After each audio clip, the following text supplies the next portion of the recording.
I note that you were in post in 1999 when Putin became PM, then in 2000 when he became president. Did you ever meet him, Mr. Powell? What do you make of him and what do you make of the recent events in Russia?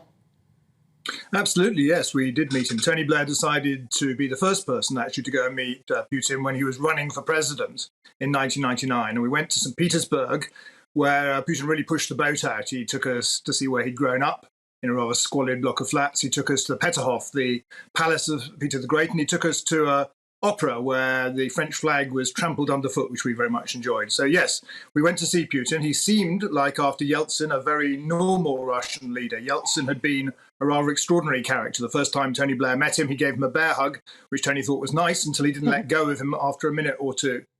So we were dealing with someone who seemed normal, but I watched him over time in those 7 years, 8 years actually, become more and more hubristic, cut off from reality, living in luxury, and more dictatorial. And around 2003, he changed. Tony Blair had a last meeting with him in 2007, where he sat with him in the margins of the G8 summit in Germany, and he wanted to tell him what he really thought. So he saw him by himself, and I went along, and Putin had a Russian interpreter.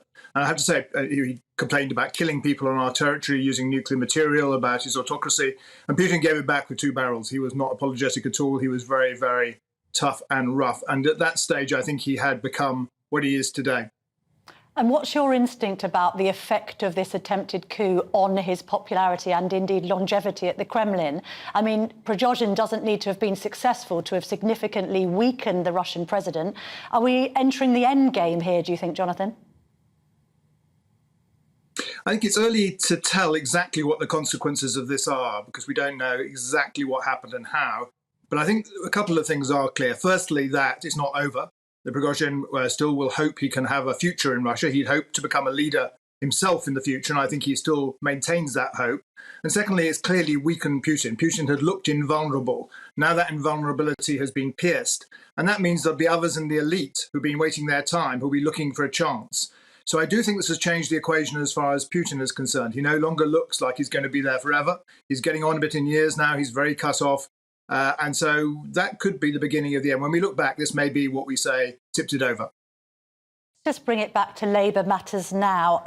I note from YouGov polling over the weekend that actually Starmer's PM approval rating is higher than Rishi Sunak's. It's 10 points higher, is on 32%. But it doesn't exactly inspire confidence that not sure is on 42%. I mean, has Starmer got the Blair factor? Do you worry that he doesn't have the charisma to take the party over the top when it comes to 2024? He doesn't have the charisma of Tony Blair, but no, I don't worry about it, because I think what the public wants at the moment actually is a safe pair of hands. They had enough histrionics, enough drama over the last few years. And what they'd really like is someone who they can be confident, knows how to run things, has managed things in the past, and is going to be safe. And I think that's where Keir Starmer is going to win. And what do you think of some of the policies? I mean, there was obviously controversy when they had to dampen down somewhat their £28 billion spending pledge on their green prosperity plan. That amount of borrowing might seem lunacy in the face of the debt reaching 100% of GDP.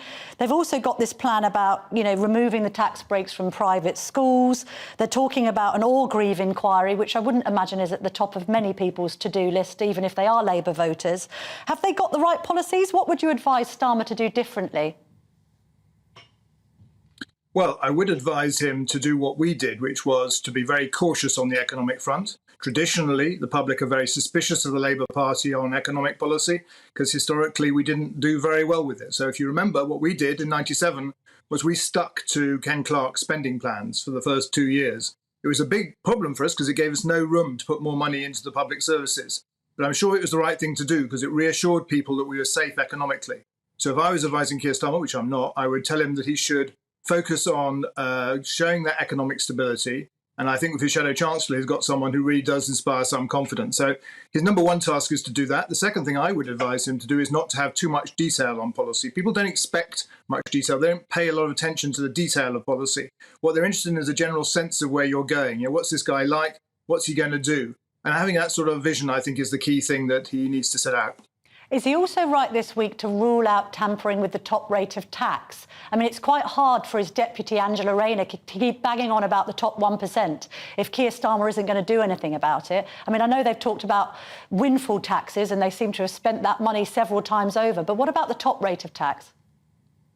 Well, I don't really want to get into the detail of policy, not least because I'm not really competent to talk about it. But anything that helps reassure people that economically Labour Party is not going to be revolutionary, I think is sensible. If you want a Jeremy Corbyn-style series of policies to go into election, we know what happens. So I think trying to do what we did in '97 in terms of being safe and being stable and then sticking to that in government, which is what we did, will help a lot in Labour winning a decent-sized victory, which will allow it to have more than one term. The problem with Labour governments historically is they come in and they get chucked out after one term or 1.5 terms. So if Keir Starmer wants to bring about a real change, he needs a mandate, not just for one term, but for a couple of terms.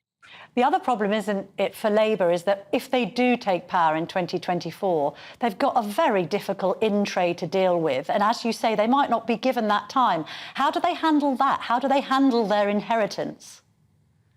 Well, it will be very difficult. When we came in, actually, it turned out in 1997, the economy was back growing again. In fact, if you remember, Bill Clinton won with "It's the economy is stupid." It turns out that under George Bush, the economy was growing as well. We found out later when the figures were revised. So we had a relatively benign inheritance in terms of the economy.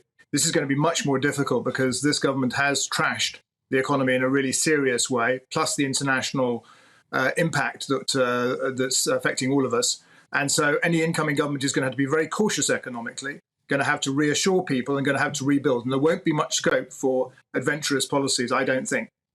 Final question. I was interested to read this week, Keir Starmer, on one hand, having talked about abolishing the House of Lords, was then hinting at perhaps ennobling both Tony Blair and Gordon Brown. Should he do that, and would they accept, do you think?